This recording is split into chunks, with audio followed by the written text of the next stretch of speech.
ভোর 5টা, কুয়াশা এখনো, ঘরে রোদ নেই, ছাদে আসতে হলো। যারা কন্টেন্ট ক্রিয়েট করছো তারা জানো যে কেন ছাদে দৌড়ে আসতে হয়। যাই হোক, তো আজকে টপিকে আসা যাক। আজকে যেটা বলবো সেটা একটু মন দিয়ে শোনো, ঠিক আছে? লাইফে কি হয়, আমাদের অনেক সময় এরকম কাটে যে অনেক মানুষ দেখবো তোমার লাইফে আসে তাদের স্বার্থে, তাদের প্রয়োজনে, তাদের কোনো দরকারে। আর ঠিক যখন তাদের দরকারটা মিটে যায়, ঠিক যখন কাজটা হয়ে যায়, তো তারা আবার নিজেদের লাইফে চলে যায়, রিটার্ন করে যায়। আর তারা আবার নর্মালভাবে কাটাতে থাকে আর তোমাকে ভুলে যায় কোথাও না কোথাও। আর ঠিক ওই রকমই একটা টাইমে দুঃখ চলে আসে মনে, যে তাদের যখন দরকার ছিল তখন আমি তাদের পাশে ছিলাম আর আজ তারা আমার কাছে নেই। তো ঠিক তখন একটা কষ্টবোধ, ঠিক আছে, একটা মানসিক দিক থেকে ভেঙে পড়ে যাওয়া, যে মানে তোমার যখন এক্সপেকটেশন বেড়ে যায় তাদের তাদের কাছ থেকে, যে তারা কেন আমার লাইফে নেই এখন।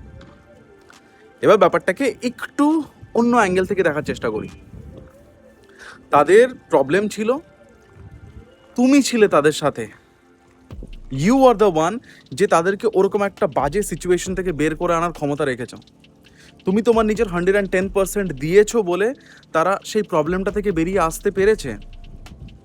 তো তারা তো তোমার জন্য একটা অপরচুনিটি ক্রিয়েট করেছে না, যেখানে তুমি নিজে প্রিভিলেজ ফিল করবে যে হ্যাঁ, আই ওয়াজ দ্য ওয়ান, যে ওর খারাপ সময় তার কাছে ছিল। সবসময় এটা চেষ্টা করো না যে যত ম্যাক্সিমাম পসিবল সবার হেল্প করার। কি অসুবিধা আছে? কেন এক্সপেকটেশন রাখবো আমি তাদের কাছ থেকে একইভাবে, যে আমি তাদের হেল্প করেছি মানে তারাও আমাকে হেল্প করবে বা কোনো কিছু? কেন রাখবে? করো না। লেটস এরকম একটা মেন্টালিটি তৈরি করো যে হ্যাঁ, মানুষ আসছে যাচ্ছে আমার লাইফ থেকে, আর আমার যতটা ম্যাক্সিমাম পসিবিলিটি দিয়ে তাদেরকে হেল্প করা যায় আমি করব। That's it. আচ্ছা, ব্যাকগ্রাউন্ড একটু নয়েজ থাকতে পারে, আমি প্রচণ্ড হাওয়া দিচ্ছে, ঠিক আছে? আমি জানি না, this is the very first time আমি ছাদে এসে শ্যুট করছি।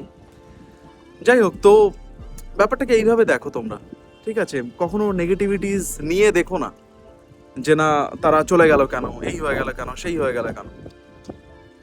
চলো, চিয়ার্স, টাটা।